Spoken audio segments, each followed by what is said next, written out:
Hi everybody. आज की video में हम डिस्कस करने जा रहे हैं कि आईआरडीआई की प्रिपरेशन कैसे आप उसको उसको कैसे फाइन ट्यून कर सकते हो। आप में से बहुतों के पास हमारा आरबीआई या फिर सेबी का कोर्स होगा, तो वहाँ से बहुत कुछ कवर हो जाता है, खासकर मैनेजमेंट की बात करो अगर आप तो। और उसके बाद फिनांस के भी काफ़ी सारे टॉपिक्स हैं जो कि कवर हो जा रहे हैं, राइट। सो आज की वीडियो में हम बात इस पे करेंगे कि जो बचे हुए टॉपिक्स हैं जो कि आपके आरबीआई के सिलेबस में नहीं है या फिर सेबी के सिलेबस में नहीं है, तो उसके लिए आपको कुछ अलग से एज इन परचेज ना करना पड़े, क्योंकि इंटरनेट पे बहुत सारी चीज़ें अवेलेबल हैं। आपको बहुत ज़्यादा मेहनत करनी पड़ेगी खुद से, नो डाउट। लेकिन आप अगर नेट की हेल्प लो तो बहुत कुछ कवर हो जाएगा। आपको यहाँ पे ध्यान ये रखना है कि क्वेश्चन, क्योंकि हैंड रिटेन मोड में होगा ये, ठीक है, और डिस्क्रिप्टिव ही होना है पूरा का पूरा, तो क्वेश्चन बहुत ब्रॉड होंगे। जैसे आरबीआई की अगर आपने देखे होंगे पास्ट ईयर के जो डिस्क्रिप्टिव वाले क्वेश्चंस होते हैं वो बहुत ब्रॉड होते हैं, राइट। वो किसी जैसे अगर मैं आईआरडीआई एग्जाम की बात करूं तो आपसे ये नहीं पूछने वाले कि एचडीएफसी लाइफ के किसी किसी पार्टिकुलर प्लान के बारे में बताओ, वैसा कुछ नहीं पूछेंगे, राइट। वो ये पूछेंगे कि लाइफ इंश्योरेंस जो ओवरऑल इंडिया में उसकी सिचुएशन है, या फिर आगे के क्या, आपसे आगे के बारे में कुछ भी पूछ सकते हैं, या फिर हिस्ट्री के बारे में पूछ सकते हैं। तो क्वेश्चन बहुत ब्रॉड होगा। इंश्योरेंस वाले पोर्शन में जो कीवर्ड्स हैं, तो उसकी आपको समझ बहुत अच्छे से होनी चाहिए। जैसे मान लो यहाँ पे लिखा है रिस्क मैनेजमेंट, ठीक है, तो वो आपसे ये पूछ सकते हैं कि इंश्योरेंस सेक्टर में, ठीक है, किस किस टाइप के रिस्क होते हैं। अब इसके बारे में आपको आपको जब भी लिखना होगा तो आप लाइफ इंश्योरेंस के रिस्क को, उसके बाद जनरल इंश्योरेंस हो, ठीक है, या फिर हेल्थ इंश्योरेंस हो, और उसके बाद आजकल देखोगे आप कि बहुत सारे नए नए टॉपिक्स आ रहे हैं, ठीक है। तो उसके बारे में भी आपको थोड़ी बहुत अंडरस्टैंडिंग बनानी होगी, डेवलप करनी होगी, ताकि आप एग्जाम में जाके लिख पाओ, ठीक है। तो सिलेबस देख के आप डरना मत, बस ये करना कि जितने भी कीवर्ड्स हैं ना, उसकी थोड़ी बहुत भी अगर आपको समझ होगी तो आप एग्जाम में जाके लिख पाओगे, ठीक है। और इसमें अगर वैल्यू एडिशन करना हो तो आपको न्यूज़पेपर के आर्टिकल्स बहुत अच्छे से रीड करने होंगे, ठीक है। सो मैंने ये बोल दिया कि न्यूज़पेपर के आर्टिकल्स आपको रीड करनी होगी, लेकिन वो आर्टिकल्स आपको मिलेगी कहाँ से, राइट। तो सारी चीज़ों पे हम बात करेंगे। मैं ये नहीं बोल सकता कि पूरा का पूरा आपका इससे कवर हो जाएगा, राइट। लेकिन आप छोटी मोटी चीज़ें करोगे जो कि हम बात करेंगे उस पर भी, तो बहुत कुछ हो सकता है। इतना हो सकता है कि आप अच्छे से लिख पाओ। और क्योंकि ये एग्ज़ाम बहुत लंबे टाइम बाद हो रहा है, ठीक है, और आप में से बहुत लोगों ने ये एग्ज़ाम जब ये लास्ट टाइम हुआ था, आई थिंक 2017 में हुआ था, राइट। तो उस समय बहुत लोग होंगे भी नहीं, ठीक है, जो कि एलिजिबल होंगे एग्ज़ाम को लेके। तो अभी आपके साथ जितने लोग देंगे, मोस्ट प्रोबेबली सबका ये फर्स्ट टाइम ही होगा आईआरडीआई में, ठीक है। और आरबीआई नाबार्ड की वजह से लोगों को थोड़ी प्रैक्टिस हो चुकी है टाइपिंग की, ठीक है, लेकिन यहाँ पे तो हाथ से लिखना है।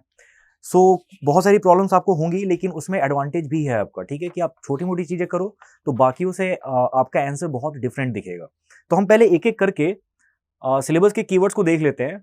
जहाँ भी ऐसा लगा कि ये ऑलरेडी आरबीआई या फिर सेबी के सिलेबस में इंक्लूडेड है और हमारा जो कोर्स है उसमें ऑलरेडी इस पे अगर चैप्टर बना हुआ है, तो मैं आपको वहीं पे बता दूंगा। नाउ जो भी एडिशनल टॉपिक्स होंगे उसके बारे में हम थोड़ी सी बात कर लेंगे कि इसको आप कैसे कवर कर सकते हो, ठीक है। तो सबसे पहले हम देखते हैं जो पार्ट है आपका इकोनॉमी का, ठीक है, इकोनॉमिक एंड सोशल इशूज। अब सोशल इशूज जितने भी हैं वो ऑलरेडी आपके आरबीआई के कोर्स में इंक्लूडेड है, ठीक है। अगर हम लास्ट से देखें थोड़ा, तो सोशल स्ट्रक्चर, सोशल जस्टिस, ये सारी चीज़ें इंक्लूडेड है उसमें।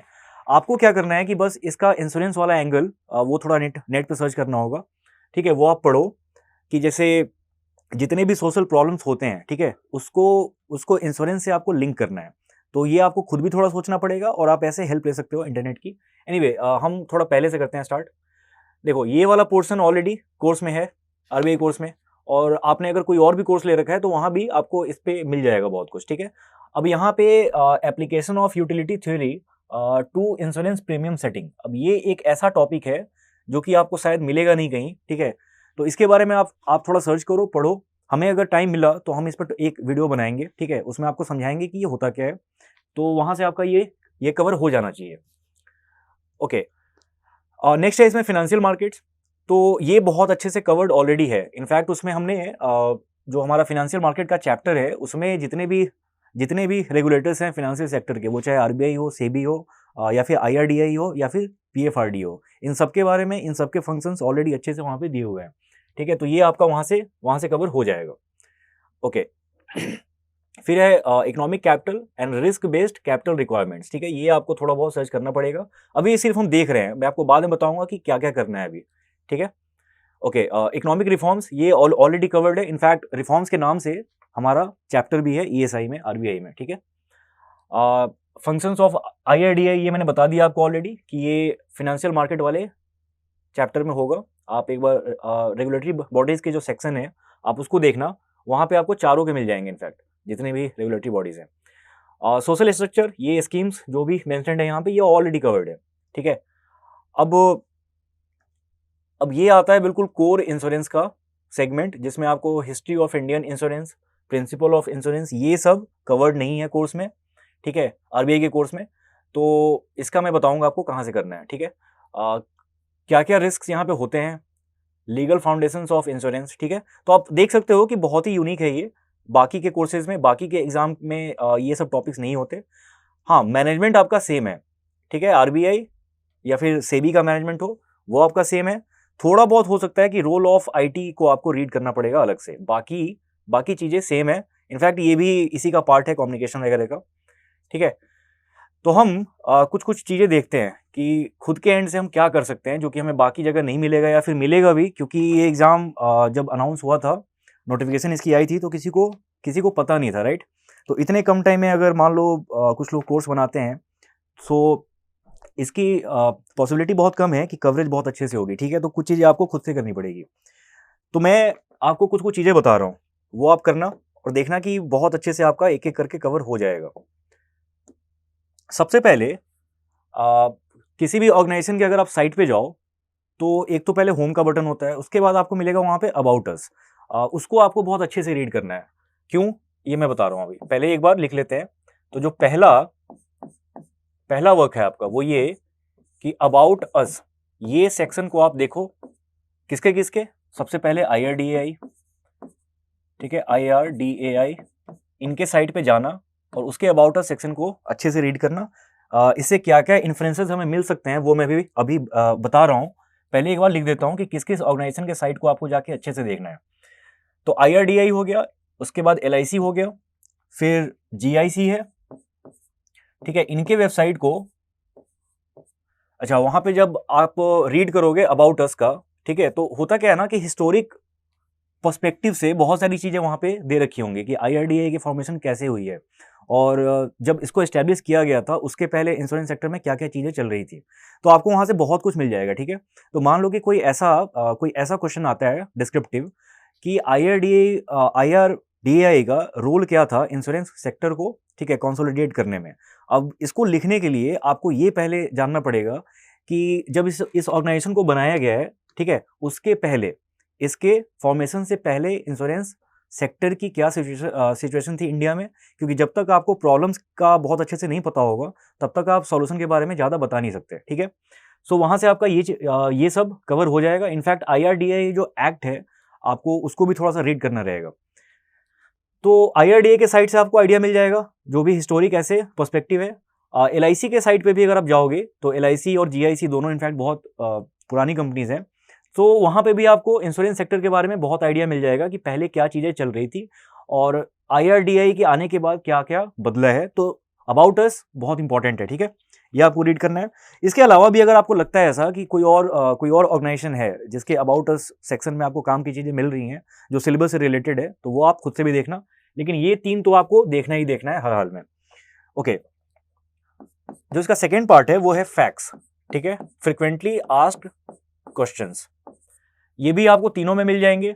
GIC के साइट पे फैक्ट्स में आपको हो सकता है बहुत कुछ काम का ना मिले, लेकिन IRDAI, LIC, IRDAI का इनफैक्ट बहुत ज़्यादा ब्रॉड है। अगर आप इसको सर्च करोगे, आपको बस नेट पे टाइप करना है IRDAI फैक्ट्स, आप देखना बहुत सारे लिंक्स आपको मिलेंगे और जितने भी लिंक्स मिल रहे हैं वो सबको जाके ओपन करो और अगर हो सकता है तो नोट्स भी आप बना लो, क्योंकि अभी टाइम है मेंस में, राइट। आप अगर अभी नोट्स बनाने बैठोगे तो भी पॉसिबल है कि आपका बन जाए, ऐसा मतलब बहुत कम टाइम नहीं है इसके लिए, ठीक है, टाइम सफिशिएंट है।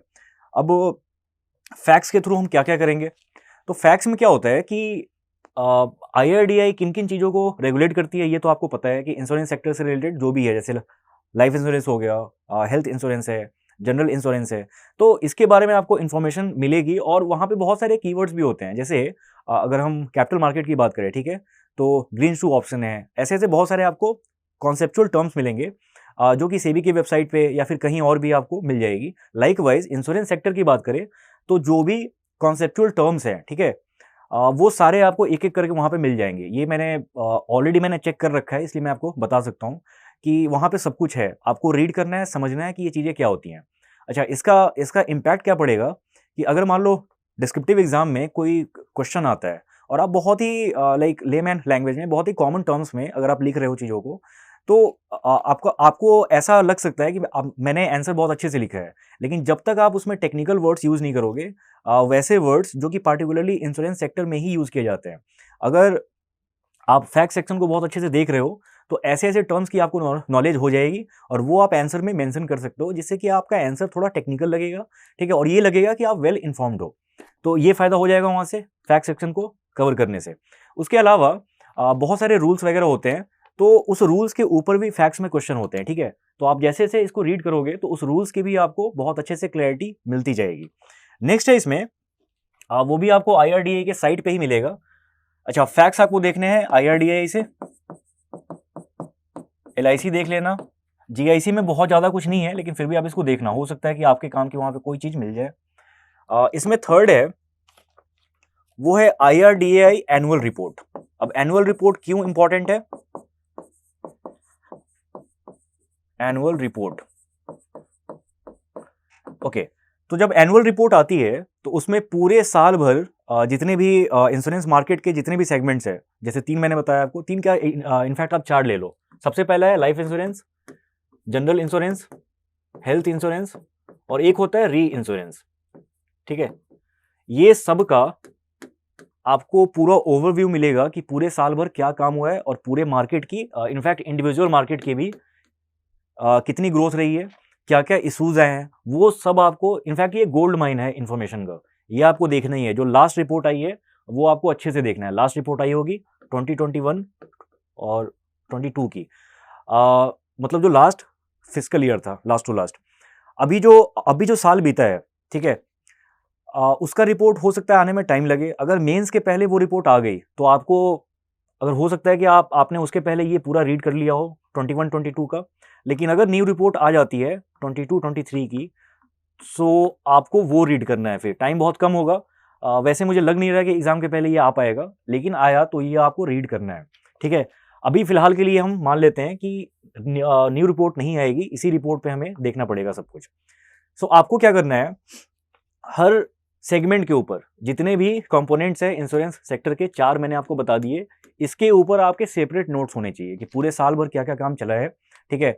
फ्यूचर की क्या-क्या प्रोजेक्शंस है, ये आपको बहुत अच्छे से याद होना चाहिए, क्योंकि क्वेश्चन जब आते हैं ना, तो ब्रॉडली आप उनको 3 पार्ट्स में डिवाइड कर सकते हो। एक तो होता है जो होता है हिस्टोरिक पर्सपेक्टिव पे, कि इंश्योरेंस सेक्टर जब स्टार्ट हुआ है या फिर जो पहले की प्रॉब्लम्स रही हैं, उसके उसके ऊपर क्वेश्चन आ सकता है। दूसरा ये कि अभी करंट में क्या-क्या चल रहा है। तीसरा ये हो सकता है कि थोड़ा फ्यूचरिस्टिक क्वेश्चन आएगा कि आगे और क्या-क्या चीज़ें की जा सकती हैं, कैसे इंश्योरेंस सेक्टर को और अच्छे से और ज़्यादा इम्प्रूव किया जा सकता है, ठीक है? सो 3 टाइप के क्वेश्चंस आपको मिल सकते हैं। सो हिस्टोरिक, पूरे साल भर का क्या हुआ है वो आपको मिल जाएगा एनुअल रिपोर्ट से, और इनफैक्ट इसमें लास्ट में देखोगे, लास्ट वाले सेगमेंट में इस रिपोर्ट के ये भी दिया होता है कि आगे हम क्या-क्या कर सकते हैं, और मतलब ये कि आपको डिस्क्रिप्टिव के लिए यहाँ पे बहुत सारा कंटेंट मिल जाएगा, तो इस रिपोर्ट को भी आपको रीड करना है। अब रिपोर्ट बहुत बल्कि है ऑब्वियसली, किसी भी ऑर्गेनाइजेशन की, खासकर कोई अगर फाइनेंशियल सेक्टर का रेगुलेटर है तो उसकी रिपोर्ट बहुत लंबी ही होती है, ठीक है, लेकिन फिर भी आपको थोड़ा सा फिल्टर करना रहेगा। आप देखो कि कैसे कैसे आप उसको ट्रिम कर सकते हो। नेक्स्ट है इसमें न्यूज़पेपर आर्टिकल्स। अब मैंने आपको बताया, पहले आपको बोला था कि न्यूज़पेपर आर्टिकल्स, ये मैंने ऐसे बोल तो दिया, लेकिन ये ढूंढना बहुत मुश्किल काम है, तो उसके लिए क्या करना है आपको। अच्छा, न्यूज़पेपर की इंपॉर्टेंस क्या है, आई थिंक ये आपको अच्छे से पता है, मुझे समझाने की जरूरत नहीं है, लेकिन आप सरप्राइज होगे, मैं आपको एक चीज दिखाता हूँ यहाँ। ओह सॉरी,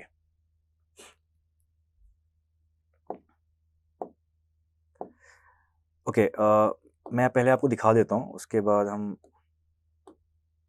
ओके, मैंने सिर्फ यहाँ पे टाइप किया इंश्योरेंस सेक्टर। आप देखो यहाँ पे क्या क्या चीजें निकल के आ रही हैं। अभी तक हमने ट्रैवल इंश्योरेंस के ऊपर बात नहीं की थी, राइट? लेकिन आपने सर्च किया तो आपको पता चला कि ऐसा भी कुछ होता है। आप में से बहुतों को पता भी होगा, लेकिन अब क्या करो, जब आपको ये दिख गया है टर्म, तो आप इसको नोट करो, इसको अलग से सर्च करो इंटरनेट पे, और इसके बारे में आपको जो भी इंफॉर्मेशन मिल रही है कि इंडिया का मार्केट कितना बड़ा है, ठीक है, कौन कौन सी इसमें कंपनीज इन्वॉल्व है, या फिर गवर्नमेंट की तरफ से, IRDA की तरफ से, खासकर IRDA की तरफ से अगर कोई भी रेगुलेशन या कोई भी गाइडलाइन आई है रिगार्डिंग ट्रैवल इंश्योरेंस, तो वो आप नोट कर लेना अलग से, ठीक है। आप थोड़े बहुत कंटेंट बना लो तो इससे आपका काम चल जाएगा। अगर मान लो कुछ भी क्वेश्चन आता है, ऐसा कोई भी क्वेश्चन आ गया जिसमें कि आप इसके इन्फॉर्मेशन को यूज कर पाओ, ठीक है, तो ये आपके लिए बहुत अच्छा रहेगा। सो एक हमें मिल गया अभी ट्रैवल इंश्योरेंस। अब इन्होंने बात की है किसी रिपोर्ट की, राइट। अब ये रिपोर्ट आप रीड करो, देख लो, मतलब उसका बस क्रक्स देख लो, रिपोर्ट में बोला क्या जा रहा है। ये क्योंकि ग्लोबल रिपोर्ट है, आप सर्च करोगे कि इंडिया के कॉन्टेक्स्ट में क्या ऐसी कोई रिपोर्ट आई है, तो आप सीधे सर्च करो कि reports related to Indian travel insurance sector. आप सीधे ये कर लो, आपको बहुत कुछ मिल जाएगा उस पर। अगर कुछ काम की इंफॉर्मेशन होगी आपको मिल जाएगा वहां। ओके, फिर आओ नेक्स्ट, मिंट की आर्टिकल है। मिंट की आर्टिकल है। अब देखो, इन्होंने एक अलग पर्सपेक्टिव से आर्टिकल में कवर किया है चीजों को। तो ईवी बैटरी, रिसाइकलिंग, इसको इन्होंने लिंक किया है इंश्योरेंस सेक्टर से। तो मान लो कि अगर डिस्क्रिप्टिव में क्वेश्चन आ रहा है कुछ ऐसा कि कौन कौन सी नई नई चीजें हो रही है इंश्योरेंस सेक्टर में, अगर आपने ये आर्टिकल रीड किया है तो आपको एक अच्छा पॉइंट मिल गया बताने के लिए। और वर्ड लिमिट क्योंकि बहुत ज्यादा होगी नहीं, तो आप थोड़ा थोड़ा करके भी लिखोगे अलग अलग चीजों के बारे में। एक चीज आप ध्यान रखना, वो ये कि मान लो किसी भी क्वेश्चन में, ठीक है, 4-5 पॉइंट्स आपको मेंशन करने हैं, आप उसके बारे में थोड़ा थोड़ा भी करो तो आपका काम वहां से चल जाएगा, बजाय इसके कि किसी एक पार्टिकुलर टॉपिक पे आपने पूरा कवर किया है और वहीं पे लाके छोड़ दिया आंसर को, ठीक है। तो 4-5 अलग अलग डायमेंशंस अगर आप यूज कर रहे हो आंसर में अपने, तो उसका बहुत आपको बेनिफिट मिलेगा। तो क्वेश्चन को यूनि डायरेक्शनल मत रखना, अलग अलग चीजों को उसमें ऐड करना। तो एक तो आपको ये मिल गया।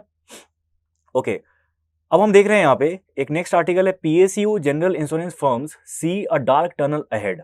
अब ये भी बहुत इंपॉर्टेंट हो जाएगा, क्यों? क्योंकि यहाँ पे बहुत सारे इश्यूज के ऊपर बात की जा रही होगी जो कि इंश्योरेंस सेक्टर में कंपनीज को या फिर पूरे मार्केट को परेशान कर रही है। तो आपको वो रीड करना है और उसको अपने नोट्स में इंक्लूड करना है कि वो कौन कौन से इश्यूज हैं, क्यों ऐसा हो रहा है, राइट। सो एक ये हो गया।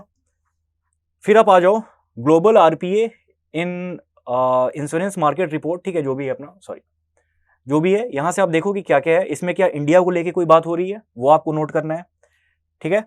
कंपटीशन इन इंश्योरेंस सेक्टर में राइज, ऐसा क्यों हुआ है, ठीक है। यहां पे ये भी लिखा है कि life and non life sectors, non life का मतलब हो गया जनरल, उसके बाद हेल्थ, री इंश्योरेंस, ये सब आता है नॉन लाइफ में।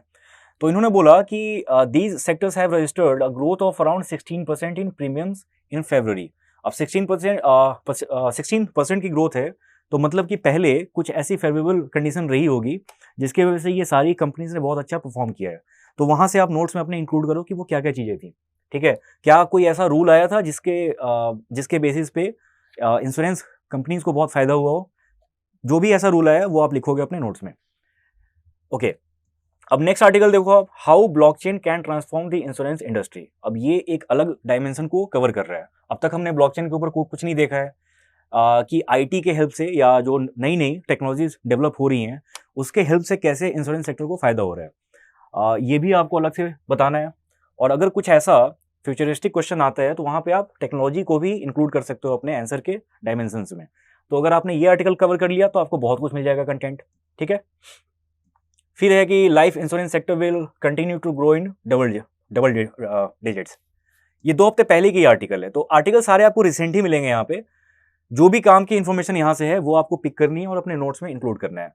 लाइफ इंश्योरेंस के ऊपर बात हो गई, अब GI के ऊपर बात हो रही है, तो ये आप रीड कर लो। तो ऐसे मैं बस एग्जाम्पल के लिए ये सब दिखा रहा हूं, लेकिन आपको बहुत कुछ यहाँ पे मिल जाएगा, ठीक है। तो इसी तरह आपको प्रिपरेशन अपनी करनी, यहां से मैं स्टार्ट कर रहा हूं, ठीक है। ओके, गलती से जो हमने लिखा है पहले ना वो मेरे से हट गया है, तो मैं एक बार लिख देता हूँ फिर से। अबाउट अस, उसमें IRDAI, GIC, LIC, ये सब आपको देखना है। नेक्स्ट था जो हमने बात की थी वो फैक्स। फैक्स में कंटेंट बहुत ज़्यादा है IRDAI में, तो यहाँ से आपको बहुत कुछ जानने को मिल जाएगा। सिलेबस के जितने कीवर्ड्स हैं हो सकता है सारा का सारा वहाँ पे ना कवर हो, लेकिन आपको बहुत कुछ मिल जाएगा इधर। थर्ड था जिसपे हमने जस्ट अभी बात की है, थर्ड था IRDAI एनुअल रिपोर्ट। इसकी इंपॉर्टेंस हमने ऑलरेडी डिस्कस कर ली है। आपको सारे रिपोर्ट्स नहीं पढ़ने जो पास्ट ईयर के हैं, आपको बस जो लेटेस्ट वाला है वो रीड करना है। नेक्स्ट है इसमें जिस पे अभी जस्ट बात हुई हमारी कि क्यों इंपॉर्टेंट है, और आपने देख लिया खुद ही कि कितनी काम की चीज़ें आपको वहाँ पे मिल रही थी, जो कि आप हो सकता है किसी बुक में ना मिले आपको।